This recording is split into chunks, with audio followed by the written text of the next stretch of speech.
Assalamualaikum warahmatullahi wabarakatuh. Balik lagi bersama saya di Mr. Topik Channel. Di sini saya akan memberi tips atau cara. Biasanya kan pada kurang tahu nih yang soal rem ngeblong ya, rem depan cakram, khususnya dari cakram ya. Biasanya, kenapa di ngeblong gitu kan? Padahal emang udah ganti seal, udah dibersihkan, udah dibuang gitu apa, tapi masih tetap aja blong ya. Nah, ini saya kasih tahu caranya dengan teorinya ya, seperti ini. Taruhlah ini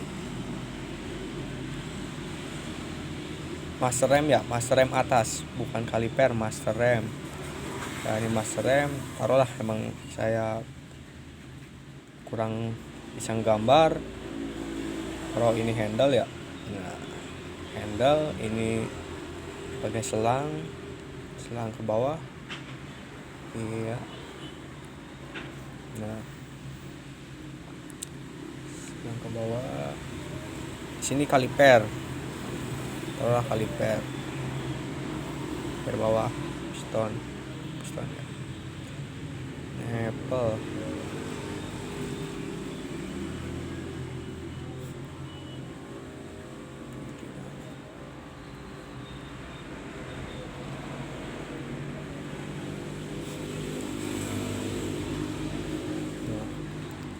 Nah, di sini master ya.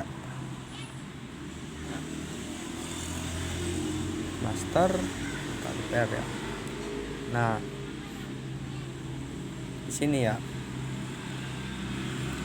Kalau posisi pada saat rem blong ya, biasanya sih yang sering terjadi karena emang yang pertama itu dari minyak rem habis. Minyak rem habis penyebabnya apa? Karena dari seal master yang atasnya bocor. Nah, itu sangat berpengaruh sekali, dari sini bocor, dan terkadang juga dari atasnya, di atas kan ada seal. Nah, sealnya juga bisa jadi bocor. Nah, tapi yang paling berpengaruh itu dari seal master. Taruhlah bentuknya seperti ini ya, panjang. Di sini seal 2. Nah, ini seal 2 repair. Nah, kalau seperti itu ya.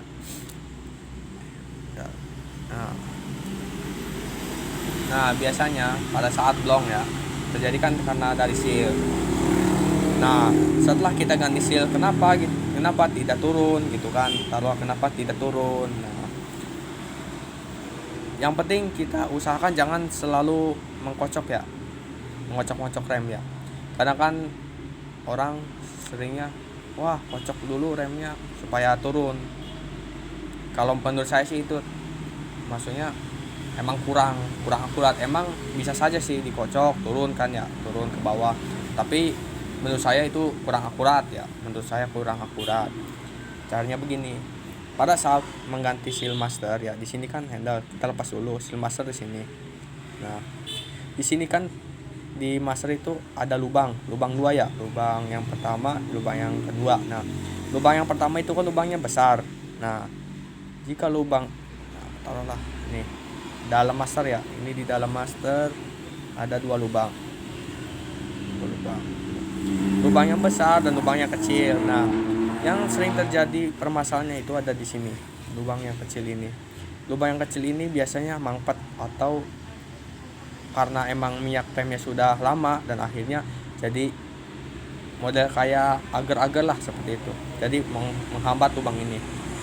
Nah, jika sudah diganti seal master ya, ganti seal master tetap aja. Nah, kita colok lubang ini terlebih dahulu, bersihkan dulu ya, menggunakan jarum atau benda-benda yang tajam lah ya, contohnya jarum lah, pakai jarum, colok saja sininya, lalu kita semprot menggunakan angin ya. Nah, yang pertama seperti itu. Nah, jika ini sudah ya turun, nah coba kita buka nepelnya.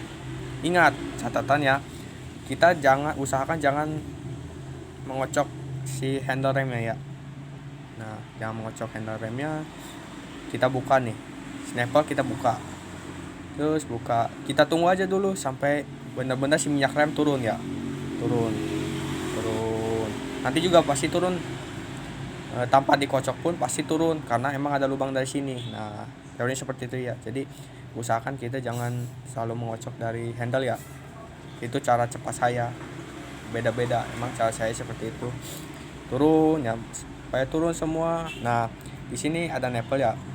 Nipple jangan dibuka semua ya, cukup longgarkan saja. Nanti ada keluar nih gelembung-gelembung. Nah, itu yang namanya angin ya. Nah, gelembung-gelembung. Jika gelembung ini sudah habis, nah pasti nanti keluar minyak rem ya. Minyak rem diusahakan harus mengalir ya. Kalau sudah mengalir tutup. Udah tutup, nah langsung kocok-kocok, udah kocok-kocok. Nah, udah itu bisa ngerem ya, udah jaminan ngerem. Jika kalipernya emang benar-benar masih bagus atau pistonnya masih fungsi menekan atau tidak ada kebocoran di kalipernya. Nah, seperti itu. Cara yang kedua, kalau sana gini, ini kan gimana cara agak rumit ya. Jadi saya harus bersihkan dulu lubang ini. Cara yang gampang gini, ini kan ada 2 lubang.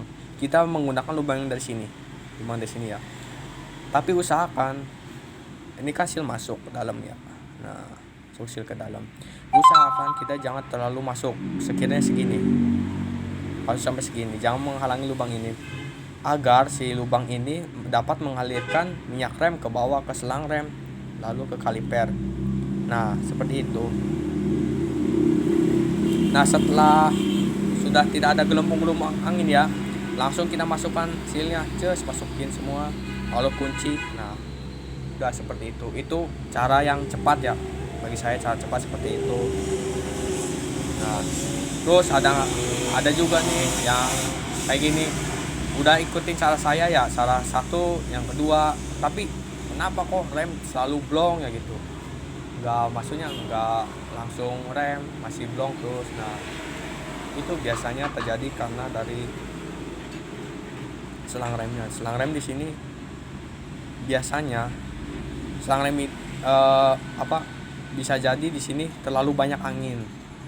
Dan akhirnya walaupun di sini udah nggak ada angin ya, udah mengalir, tapi di sini ada angin, tetap aja masih ngeblong. Nah, usahakan di sini harus dibersihkan dulu ya, harus dibersihkan dulu dari anginnya. Nah, seperti itu.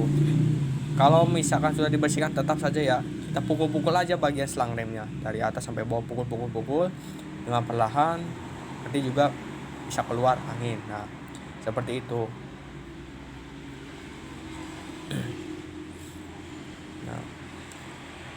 Nah, yang ketiga kan penyakitnya emang dari seal juga kan, dari seal. Ya, itu yang pertama ya. Yang pertama dari seal. Yang kedua emang karena pemasangannya kurang atau biasanya kan kurang paham ya dari lubang ini fungsinya seperti apa gitu kan. Terus yang terakhir bisa dari kaliper. Dari kaliper ini kan ada piston ya, taruhlah ini kaliper, taruh sini ada piston. Ini khususnya yang 2 piston ya sama saja sih, 1 piston 2 piston juga sama, 4 piston juga sama. Di sini ada seal. Nah, di seal ini jika terjadi kebocoran, tetap saja pasti rem gak bakal fungsi atau gak bakal, istilahnya nggak bakal pakem lah gitu kan. Nah, nggak bakal gigit. Nah, terus usahakan nih, banyak sering terjadi ya yang bongkar selang rem yang variasi apa ya. Di sini juga ring tidak ring tembaga, sering sekali lupa. Saya sering kali memasang selang rem yang ketinggalan ringnya. Di sini kan ada baut nih. Nah, baut, di sini ring. Tempatnya seperti ini. Taruhlah ini baut ya, baut. Nah, usahakan di sini 1 ring dan di sini 1 ring. Nah, seperti itu. Jadi ini ring menuju ke master rem. Ring menuju master rem, dan ini selang rem. Dan ini juga ring menuju ke bautnya. Nah, seperti itu. Kalau di sini terjadi kebocoran juga pasti bisa ngeblong lagi. Nah, seperti itu. Udah itu aja sih. Teorinya seperti itu ya. kadang-kadang kan ada yang selalu kocok. Nah beda dengan hal mobil. Kalau mobil emang dengan kocok. Kenapa mobil dikocok? Karena kan dia menggunakan booster. Nah si booster itu harus dikocok. Nah dan juga si selang remnya juga posisinya bukan menurun tapi mendatar ke bagian belakang. Nah itu makanya harus dikocok. Nah seperti itu sih. Terus kadang-kala gini ya, ini udah fungsi semua nih, udah bisa ngerem, tapi kenapa ini macet gitu kan ya. Biasanya kan terjadi kalau bengkel saya bukan ngejelek-jelekin bengkel ya, kadang kan ada yang bengkel bilang gini, kalau udah ganti kampas rem malah masih macet, tetap aja ya bilangnya ini kampas ketebelan. Aneh kan gitu kan, ketebelan gimana, orang emang udah posisi segitu masa ketebelan gitu kan, aneh makanya. Nah solusinya seperti apa nih? Kalau ini kaliper ya, kaliper ini khususnya yang ori ya. Kalau misalkan yang model variasi gitu emang udah tidak ada pembebasnya. Di sini terdapat dudukan yang menuju ke bottom shock. Nah ini kan ada jendolan ya. Nah ini usahakan dibuka terlebih dahulu, dibuka ya. Buka yang menggunakan, kalau Honda menggunakan ya, Honda Yamaha juga sama menggunakan kunci bintang, cuma beda ukuran. Nah usahakan buka dulu, kemudian buka lepas dari kalipernya ya, si dudukannya lepas dari kaliper. Nah biasanya terjadi karat di situ, di sini karat, si batangnya karat. Nah bersihkan terlebih dahulu itunya, lalu menggunakan kasih oli ataupun stempet ya, lebih awetnya menggunakan stempet.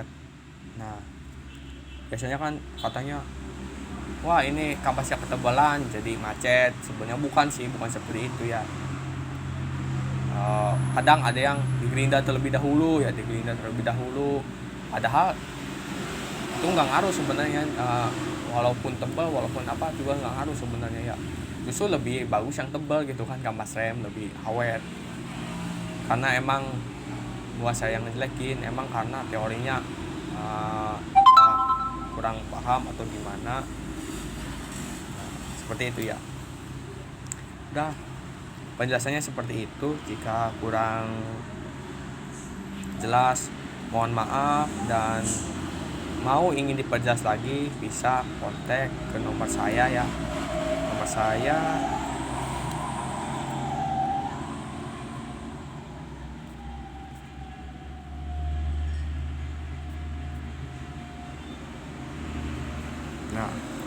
nomor saya ya. Nah bisa melalui chat WA atau chat pribadi ya, di WA. Saya welcome kok, tenang aja. Jika ingin menanyakan, tanyakan saja. Oke, sampai di sini saja. Semoga ilmu dari saya bermanfaat dan bisa digunakan pada motor kesayangannya ya, biar enggak makan waktu dan enggak pusing juga. Secara teori kebetulan emang saya tidak ada pasien yang penyakit seperti itu. Kalau ada pasien seperti itu ya saya buatkan video. Dikarenakan tidak ada, jadi menggunakan teori seperti ini aja ya. Assalamualaikum warahmatullahi wabarakatuh.